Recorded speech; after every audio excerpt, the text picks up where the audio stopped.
আসসালামু আলাইকুম সুপ্রিয় দর্শক মণ্ডলী, আমি বাংলাদেশের সিনেমার নায়ক নায়িকা, নাটকের যে নায়ক নায়িকা তাদের সম্পর্কে সামান্য কিছু কথা বলতে চাচ্ছি। আন্তর্জাতিকভাবে সে বিষয়ে কিছু বলতে চাচ্ছি না। আন্তর্জাতিক অঙ্গনে যারা আছেন অন্যান্য দেশের হলিউড বলিউড তাদের কথা টানতে চাচ্ছি না। বাংলাদেশে যারা আছেন তথাকথিত সেলিব্রিটি, তো আমাদের গণমাধ্যমগুলো সারা বছর এদের নিয়ে সজাগ থাকেন। আমরা ছোটবেলা থেকে দেখে আসছি। এখন তো ডিজিটাল যুগ, অ্যানালগ যুগে শুধু যখন পত্রিকা প্রকাশ হতো, অনলাইন ছিল না, তখনও দেখতাম এই সিনেমার নায়ক নায়িকাদের নিয়ে তারা ব্যস্ত থাকে। আজকেও পত্রিকায় দেখলাম কয়েকটা পত্রিকার বড় বড় পাতা জুড়ে বড় বড় ছবি দিয়ে নায়ক নায়িকাদের ছবি দিচ্ছে, নায়কদের ছবি দিচ্ছে। অনেক সময় অনেক অশ্লীল ছবি দেয়, অর্ধলঙ্গ ছবি দেয়, নারীদের বড় উরু রান সেগুলোর ছবি দেয়, বড় করে ছবি দেয়, নারীদের ব্রেস্টের ছবি দেয়, কোনো মতে ঢাকা ঢোকা। তো অশ্লীল ছবিগুলো দেয়। এজন্য বাংলাদেশের কওমি মাদ্রাসার শিক্ষার্থীদেরকে নাকি আগে পত্রিকায় পড়তে দেওয়া হতো না, কারণ এগুলোর ভিতরে ওই ধরনের ছবি থাকে। এটার যুক্তি রয়েছে অবশ্যই। এখনও দেখা যাচ্ছে আমাদের বাসায় যাদের কোমলমতি শিশুরা আছে, যারা মনে করেন যে এটা জঘন্য একটা ঘটনা, যে বাসায় পত্রিকা রাখি, এটা উল্টিয়ে যদি বাচ্চারা দেখে। আমার বাসায় পত্রিকা রাখি, এখন দৈনিক প্রথম আলো রাখা হচ্ছে, সেগুলোর মতো ছবি আছে। আমিও সাবধান থাকি আমার বাচ্চার ব্যাপারে, সেগুলো যাতে উল্টিয়ে না দেখে। তো সিনেমার নায়ক নায়িকাদের নিয়ে বিভিন্ন ধরনের কাল্পনিক কথাবার্তা, বানানো কথাবার্তা কৌশল করে এমনভাবে তাদের নিয়ে শিরোনাম করা যাতে তাদের পত্রিকা মানুষ বেশি কিনে। আবার অনলাইনে তাদের নিয়ে নানান কথাবার্তা খুব মজা করে। দেখা যাচ্ছে রাষ্ট্রের অনেক গুরুত্বপূর্ণ অনেক তথ্য বিভিন্ন বিষয়ে রিপোর্ট করা হচ্ছে না, কিন্তু ফার্স্ট পেজে ব্যাক পেজে বড় করে কোনো সিনেমার নায়ক নায়িকার ব্যাপারে একটা খবর ছেপে দিচ্ছে। এর কারণে পত্রিকাও বেশি বিক্রি হচ্ছে। আবার তো এই মুসলিম সমাজে এসব চালু হয়েছে। এই যে সিনেমা নাটক যেগুলো বাংলাদেশে আছে, আমি প্রথমেই বলেছি যে আমি আন্তর্জাতিক অঙ্গনে যাচ্ছি না, আমাদের পাশের দেশ ভারতের দিকে যাচ্ছি না, সেখানে কি হচ্ছে।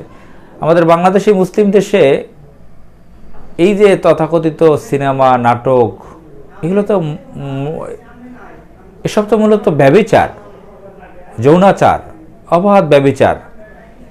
এই অবাধ ব্যভিচারের মাধ্যমে তারা সেগুলো ভিডিও ধারণ করে, সেগুলোর মাধ্যমে ব্যবসা করছে। আমি এগুলোকে ব্যভিচার বলি। এগুলো পতিতাবৃত্তি, দেহ ব্যবসা, অশ্লীলতা, নোংরামি। যারা বিভিন্ন জায়গায় নিষিদ্ধ পল্লী যেখানে বলা হয়, জাতীয় সংসদ নিষিদ্ধ পল্লী ব্যাপারে আলাপ হয়েছে আমাদের বাংলাদেশের সংসদে। তো সেই ধরনের নিষিদ্ধ পল্লীতে যারা কাজ করে তারা তো নাকি অনেকে ভুক্তভোগী, তাদের নিয়ে বিভিন্ন এনজিও কাজ করে, বিদেশি সংস্থা কাজ করে, সরকারের বিভিন্ন ডিপার্টমেন্ট কাজ করে। তো তারা যে তাদেরকে বলা হয় পতিতা বা খারাপ ভাষায় বেশ্যা বলা হয়, ইংরেজিতে প্রস্টিটিউট বলা হয়, তারা যে যতটা না খারাপ কাজ করতে পেরেছে, তার থেকে মনে করি যে সিনেমা নাটকের যারা নায়িকা আছে তার থেকে লক্ষ গুণ বেশি খারাপ কাজ করে। কিভাবে সেটা? যারা ওখানে নিষিদ্ধ পল্লীতে আছে সেখানে যারা খদ্দেররা যায়, কাস্টমার বা ক্লায়েন্টরা যায়, তারাই শুধু সেখানে তাদের সম্পর্কে জানে, তারাই সেখানে নষ্ট হয়। শুধু তারা ওই একটা গণ্ডির মধ্যে থাকে। তো সেই জায়গাটায় সেই নির্দিষ্ট গণ্ডির মতো যারা যাচ্ছে সেখানেই তারা ক্ষতিগ্রস্ত হচ্ছে, নষ্ট হচ্ছে। কিন্তু সিনেমা জগতের লোকজন, নাটকের লোকজন তো তাদের ভিডিও, অর্থাৎ তারা যে দৃশ্যগুলো করেছে সেগুলো ভিডিও ধারণ করা, বিভিন্ন মিউজিক সেট করা, বিভিন্ন অশ্লীল প্রোগ্রাম সেখানে করা, অশ্লীল অভিনয়, সেগুলো তো যুগ যুগ ধরে, শত শত বছর ধরে টিকে থাকবে এবং আছে। আপনারা দেখেন এখন থেকে 50 বছর আগের যারা সিনেমা করেছে সেগুলো এখন দেখে এখনও বিভিন্ন বয়সের মানুষ নষ্ট হচ্ছে, অথচ সেই সমস্ত নায়িকারা মারা গেছে, নায়করা মারা গেছে, বা জীবিত থাকলেও তারা অনেক বুড়ো হয়ে গেছে, বৃদ্ধা হয়ে গেছে, কিন্তু তাদের যৌবনকালের যে নাচানাচি, যে অশ্লীল যে অভিনয়, সেগুলো দেখে এখনও নষ্ট হচ্ছে মানুষ। এখনও যারা করছে পরবর্তী প্রজন্মগুলো যুগ যুগ ধরে দেখে থাকবে ভিডিওর মাধ্যমে, এই ক্ষতি হতে থাকবে লক্ষ লক্ষ কোটি কোটি মানুষ। তো যাই হোক, এই সিনেমা নাটকের লোকজন কিছুদিন পর পর আমরা খবর দেখি, সম্প্রতি একজন সিনেমা নায়িকার ব্যাপারে খবর এসেছে, তিনি নাকি গোপনে বিয়ে করেছেন, 3 বছর পর প্রকাশ করা হয়েছে। এর আগে একজন সিনেমা নায়ক 2টা বিয়ে করেছেন, একটা 8 বছর পর আর একটা কয়েক বছর পর জানা গেছে সে বিয়ে করেছেন, তাদের বাচ্চাও হয়েছে। একজন দুজন না, এরকম ভরে অনেক ডজন ডজন তথাকথিত সেলিব্রিটি নায়ক নায়িকাদের নিয়ে খবর পত্রিকাগুলো করে। দেখেন, এখানে বাংলাদেশের যাদেরকে হুজুর বলা হয়, আলেম বলা হয়, তালবে আলিম বলা হয়, এদের মধ্যে তো অনেক সমস্যা আছে, একটা সমালোচনার জায়গা তো তাদের আছে। কিন্তু দেখেন, আমাদের দেশের একাডেমিক শিক্ষিত বড় একটা শ্রেণীর লোক এবং আমাদের সরকার পর্যায়ক্রমে, যে সরকারি বিএনপি, আওয়ামী লীগ, অবৈধ বৈধ এবং বিভিন্ন সোসাইটির লোকজন, বিভিন্ন মিডিয়া তাদেরকে ইনসাল্ট করতে থাকে কোনো হুজুররা, কোনো ইসলামী ব্যক্তিত্ব যদি দ্বিতীয় তৃতীয় বিয়ে করেন এবং সেটা যদি আরও গোপন হয়। দেখেন, নারায়ণগঞ্জে একজন হুজুরে তার বৈধ স্ত্রী নিয়ে রিসোর্টে ছিলেন, সেটা নিয়ে কী ঘটেছে।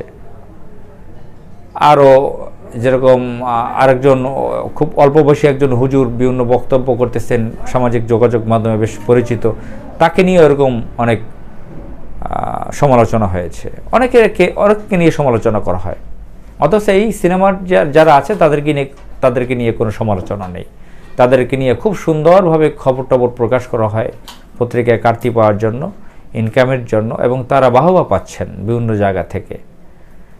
তো সার্বিক বিষয়ে বোঝা দরকার যে আমাদের যারা ইসলামিস্ট আছেন তাদের চিন্তা ভাবনা করা দরকার, আমাদের মুসলিম সোসাইটি কীভাবে চলবে, বিয়ের মাধ্যমে একটি পরিবার হয়, একটি সংসার হয়, বংশ বৃদ্ধি পায়, সেটা যাতে পবিত্রতমভাবে হয়, আল্লাহর দেওয়া বিধান মতে হয়, আমাদের মুসলিম সোসাইটিতে সেই কালচার চালু করা দরকার। আসসালামু আলাইকুম।